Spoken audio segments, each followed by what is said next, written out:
Hello there. That was a good one. Today we're going to introduce something different into the MDC cinematic universe. Give me 1 second.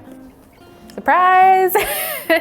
I had my first eye exam in 12 years a couple weeks ago, and it turns out I needed these. So we're gonna have these on occasionally. Get used to it, as I am too. So as a lot of you know, in about 1 month, I'm competing in the United States Barista Championship, and I'm chronicling this entire journey kind of from start to finish. Now, during the USBC presentation, you are serving 3 courses to your judges. You serve them an espresso course, you serve them a milk course, and you serve them finally a signature beverage. We've talked a little bit about what those 3 courses entail, but today we are gonna really hone in on the milk course because it might sound simple, but there are some things I'm doing this year and there are some things that a lot of competitors have done in the past that really takes it to the next level. The milk course itself is pretty simple. It's 2 ingredients. That's 4, the 2 ingredients. You have your espresso and you have milk, but there are some rules that go into it. The first and the main one being that you can only use whole dairy milk. That is milk from the cow, and it needs to be whole milk. Hi everyone, 2 quick things real fast. Now I just said that you can only use whole dairy milk in this competition, and that is not true. That was a little brain fart on my part because even though whole milk is by far the most commonly used milk, you can use a lower fat percentage if you wanted to. It still has to be dairy milk though. The other thing is that multiple times in this video, I refer to melting off half of a liquid's mass. What I definitely meant was volume, but for some reason that word wasn't in my vocabulary when I filmed this. So just bear with me and I'm just gonna get that out of the way up front. Okay. Back to the video. The second main rule is that your drink can be no more than 240 milliliters, which translated is roughly about 8 ounces. So today we're going to talk about a method called freeze distilling your milk and or fractional distilling. They're both pretty much the same thing. I'm probably going to call it freeze distilling more often than not though. This is something that was brought to the competition stage back in 2017 by Ben Putt. I believe he was one of the very first people to do this, and it's something that's really cool. And when you think about it, it's pretty simple. It's something that you could do at home if you want to try this out, and it's something that most competitors do nowadays because it's kind of like a little like a cheat code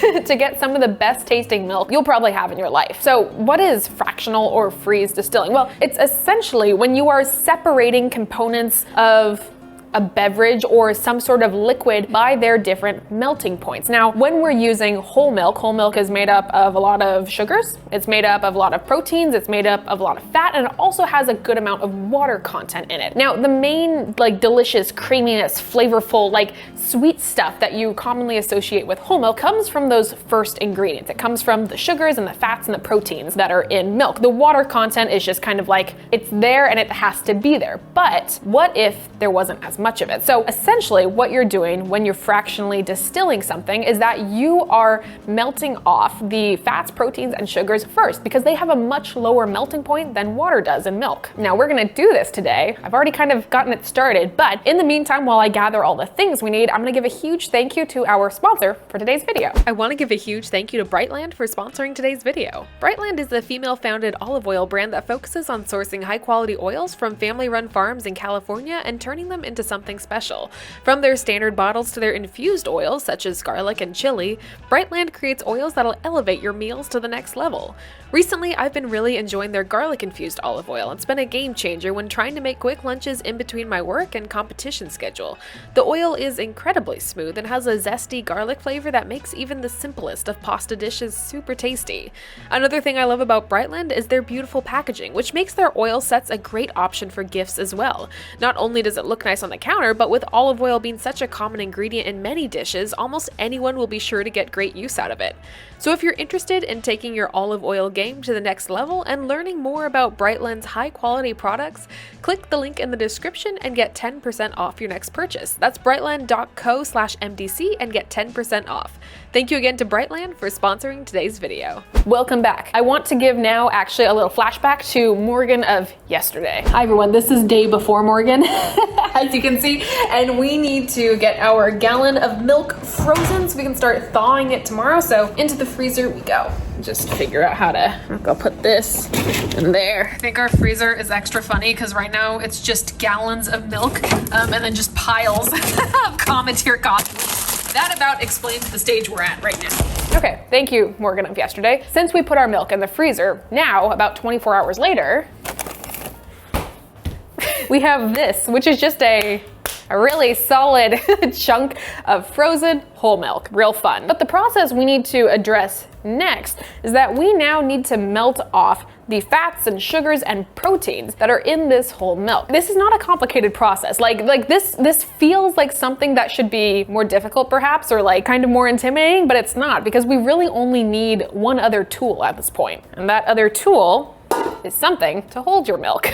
Now I have this very large pot. This is what I have been using for all of my freeze distilling for the last 2 weeks, and like I have freeze distilled so many things. It's terrifying. Anyways, all you have to do is unscrew the cap of your milk and then set it upside down inside your container, and that is as scientific as we are getting today. So what you're gonna do next after you have frozen all your milk is we're gonna stick it into the fridge, not the freezer. We're gonna stick it in the fridge, which is gonna allow this to slowly melt at a very safe temperature. Now, you could technically do this on the counter at room temperature. However, because this is dairy, you get into kind of like the danger zone of letting dairy just come to room temperature and like warm up too much and like bacteria and all that sort of stuff. So I do not recommend you do this at room temperature. It is faster, but you do have a much higher risk to it. So just play it safe, put it in your fridge. This will take about 30 hours until you need to check it. Okay, the problem now is figuring out where to put it in here. Now that your milk is safely in your fridge,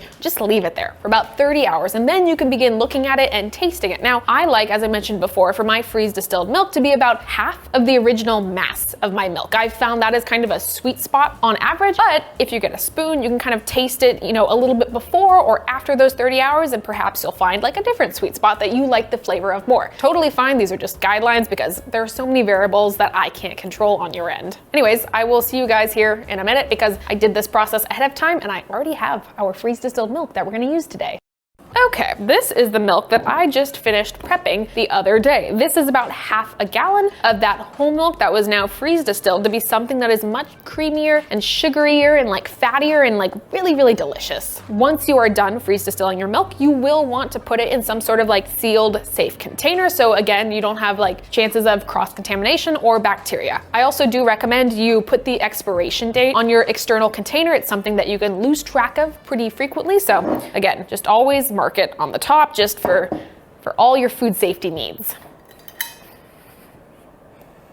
But I suppose we should taste this. Oh my gosh, I'm making a mess. Classic Morgan, am I right?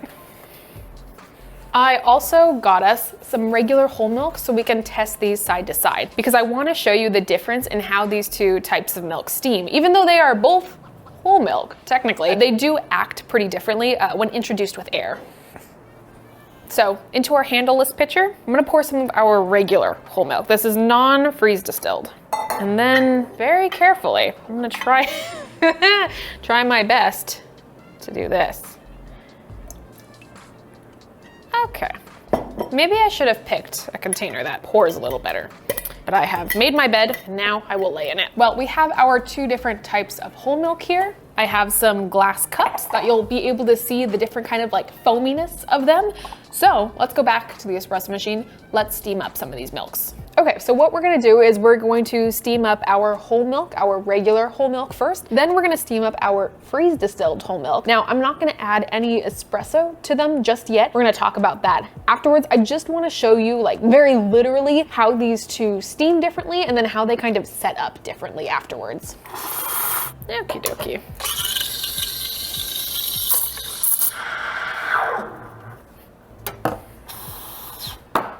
Number one is done. Now, for that good.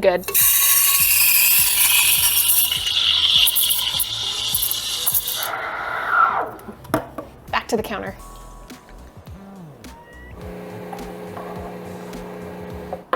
I'm gonna give both of these milks here just like a quick second to set up a little bit and settle. Now, during the process of steaming these two, I introduced approximately the same amount of air in order to make these as close as possible. In fact, the whole milk actually had a little bit of an advantage because it had a little bit longer time to set up because I steamed it first. Okay, Okay, now that we've had a minute to let both of these set up, you can start to see the two distinct layers of foam. Now, naturally, when you introduce air to milk, you will have your foam that sits on the top as that air and all those air bubbles kind of rise, and then at some point they will dissipate and you'll be back to just hot milk. And even though I introduced the same amount of air to both of these, you're able to see the setup on the freeze distilled milk is a lot stronger than the setup on the regular milk. And even when I use a spoon here and kind of push through, you have this really like stiff, like delicious, sticky foam that just sits on the back of my spoon. Over here, you also have a good amount of foam, but the integrity of the foam is a lot weaker.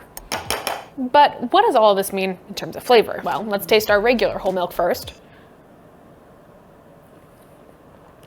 It's good. It's nice, you know? I find warm whole milk on its own tends to have a little bit sometimes of a watery flavor. It is slightly sweet because you do have natural sugars that occur in it, but it's kind of just, it's very, very baseline. Like it doesn't really taste like a whole lot. Now, moving over to your freeze distilled, it's like a night and day difference. Drinking this is so much more akin to drinking something like a half and half or like a heavy cream, but it's not either of those. It is a whole milk that has really just been like amplified by reducing the content of the water that doesn't really add anything to it other than mass. There's almost a butteriness to it. The best additional way to describe it is that this tastes like a sweetened butter. It is very, very delicious, but we need to pair it with some coffee. And that brings us to the fact of going back to the USBC, because again, this freeze distilling process is something that is like, one does not do it every day. And there is a big reason that a lot of cafes don't do it, even though it is arguably a really, really nice, in fact,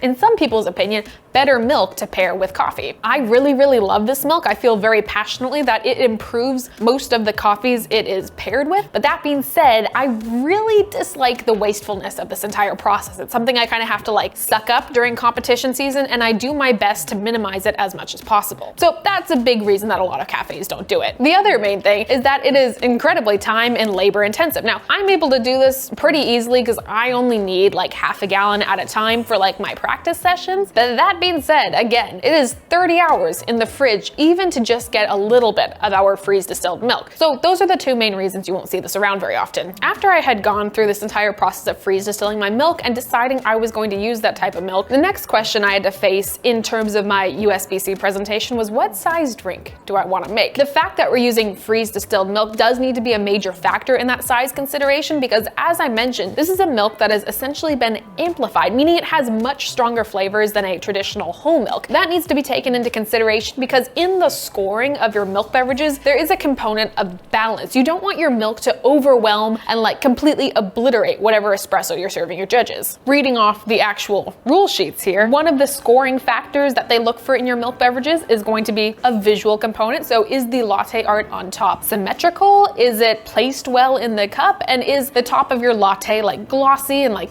nice looking? The visual component. The second thing they're looking for is overall taste balance. That's a very important component. Is your espresso that you're using very well paired with the milk you're using? Is the milk too heavy? Is the espresso too heavy? Overall, is this a well-balanced drink? The next thing in the sensory area they're looking for is accuracy of flavor descriptors. Are the tasting notes and the textures that you're describing to the judges what they're tasting in the cup? And this is also important because you don't necessarily want the judges to just be tasting like whole milk. Like that's not what you want them to taste. You don't want to have them just tasting like, let's say, like melted ice cream. You want to be able to still pull distinct flavors out of the pairing of your espresso and milk. So when you're thinking about the size of your drink, you want to say, am I completely obliterating those like fruity notes in my espresso? Am I only able to pull like buttery notes out of this drink? Ideally, you'll want to have like a nice combination of both. You'll want to have that fattiness from your freeze distilled milk, but you'll also want to have some distinct components from your espresso still. So all of that being said, I decided that my milk beverages were gonna be just slightly over 4 ounces. And I actually have the exact cups I'm gonna be using here in about a month. These are technically a cortado size. These are the Vero cortado glasses from Not Neutral. I think they're really, really lovely. They look a lot larger than they are. Ooh, careful, I might try not to shatter these, because they have a very, very thick base on them. These are very heavy cups. I think the shape of them make them very, very nice to pour into. I like how they look stylistically. They're a nice cup. And they are about 4.25 ounces, which is 125 milliliters. I wrote it down, but I didn't remember it. Because each of the judges are getting a single shot of espresso, not a more traditional double like you would get in a cafe, that means that we're gonna have 1 ounce of espresso, and then we're gonna have approximately 3 ounces of our freeze distilled milk placed on top. I think this is a really, really nice ratio. Having that amount of freeze distilled milk in the drink does transform a lot of the flavors. It takes a lot of the bright, fruitier, like more tropical notes of an espresso, and it turns them into stuff like vanilla melted ice cream. It turns them into stuff like orange creamsicle. It turns them into really, really nice, like almost at some point confectionery note, but it doesn't overwhelm them. You are still able to taste the espresso at this ratio. Now, I think because we have our milk made and because we have some regular milk still, I think it would be kind of fun to at least show you how different the two flavors of these milks are, even to a more untrained palate. Now, I've been drinking freeze distilled milk for a while now because I've been practicing and competing and like doing all this stuff, but my partner has not.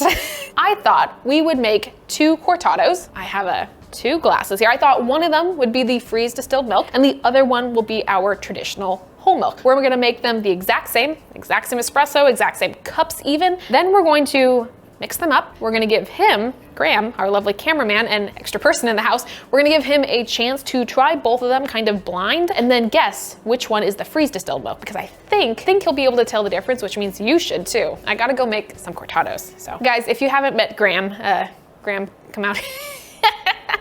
Gotta do the full walk around.